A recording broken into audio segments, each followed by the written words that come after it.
Kumbinsido si Davao City Mayor Baste Duterte na may pinagtatakpan umano ang kasalukuyang administrasyon matapos arestuhin si dating Pangulong Rodrigo Duterte.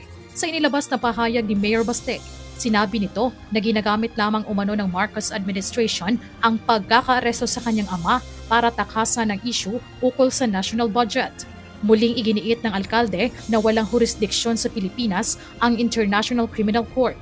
Naniniwala rin si Mayor Baste na ginagamit umano ng PBBM administration si CIDG Chief General Nicolas Torre para iligal na idetine ang dating Pangulo at i-deny ang medical care na kinakailangan nito. Samantala, nagtipon-tipon dito sa Rizal Park, San Pedro Square ang mga taga-suporta ni dating Pangulong Duterte maging ang mga government employees at city councilors. Sama-samang nagsindi ng kandila ang mga ito at nagdasal bilang pagkondena sa pag-aresto kay dating Presidente Duterte.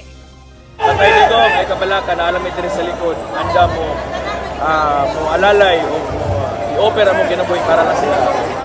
Siyempre masakit kasi hindi natin akalain gano'n ang gagawin nila kay former President Duterte dahil napakabuti niyang tao. Marcos resign!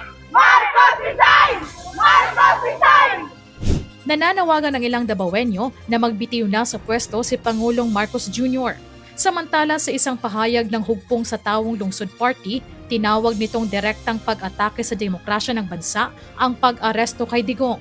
Nananawagan din ito sa publiko na magkaisa at ipaglaban ang hustisya at karapatan ng mga Pilipino.